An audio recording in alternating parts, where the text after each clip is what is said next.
austerity and stimulus in a recessed economy where we have very high levels of government debt. The austerity arguments, to revisit them quickly, are that we need to reduce spending and increase taxes, mostly reduce spending are the arguments being made, and as a result we can bring down our deficits and bring down our debt. This is being imposed on Greece and Spain today, and we've seen movements or actions in that direction in Ireland. What is the reason for that? Why do they want to bring down the debt? And the argument is, if we don't bring down our deficits and our borrowing, eventually nobody is going to loan us money. And in order to borrow money when we need to, interest rates would go up. We don't want to see interest rates going up because we failed to pay our debt.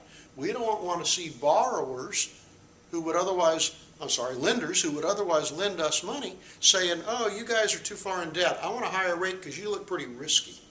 We don't want to see this. Now, one writer, a rather prolific writer today, says these folks are worried about what he calls the bond vigilantes. These are the lenders who are looking around saying, oh, your deficits are too high, your debt is too high, we're not going to loan you money. That's Dr. Paul Krugman.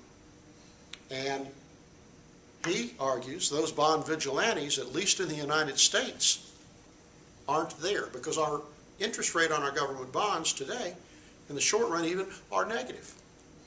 Yeah, we're seeing Spain's rates go up. We're seeing some of that. But that's more a fear of they won't be able to manage their austerity measures. So we'll see. What about the stimulus arguments? The stimulus arguments are we should worry about our debt and deficits after we have rebuilt a healthy economy. We should go ahead and spend more government money wisely. Arguably, the stimulus spending under Obama in 2008 was not done very well, was not targeted very well. But the arguments here are we have a lot of infrastructure, roads, bridges, airports, rails, that need upgrading. They're deteriorating badly. We could spend money on that, improve our infrastructure, which desperately needs it, and create jobs along the way.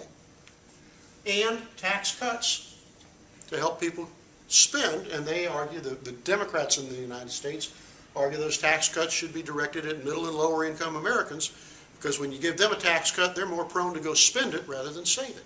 Hell, they may not have any choice. They need to spend it.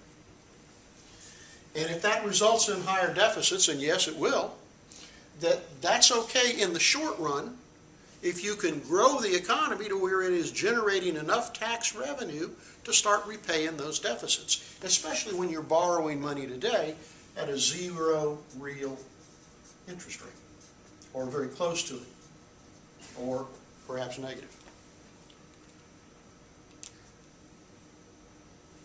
I don't think anybody is opposed to the idea of paying our debt, whatever country you're from, bringing that debt down. The argument is, when do you do that? If you do it now, I will tell you, you're going to slow your economic recovery. You're going to penalize your people even further. You're going to reduce your ability to pay your debts at the very time you think you're going to improve it. You're going to shrink your GDP. You're going to reduce the number of people employed. You're going to reduce the tax revenues you collect, which is going to make it just that much more difficult to repay things. The time to practice austerity and reduce the scope of government and reduce the amount of government spending and move towards balancing your budget, the time to do that is when the economy is strong and can stand that reduction in government. The time not to do it is when the economy is already on life support. If you can get the economy recovered, I think we could all agree, if we could just get some of the politicians to pay attention, yes, now it's time to start reducing our debt and maybe reducing the scope of government. Okay? But to do that before you're healthy is going to be self-defeating. Now, is it dangerous to go further into debt when the economy is already very anemic? We already have unemployment problems, etc. Is it dangerous to go into debt? We prefer not to. But what is the market, what are the bond vigilantes telling us, at least in the United States? They're saying, we'll loan you all the money you want. In fact, it's zero interest, because that's the safe place to put our money. We think they'll pay it back. And if you can borrow money at 0%, grow your productive elements, grow the productivity of your economy, restore full employment or something close to it, at zero cost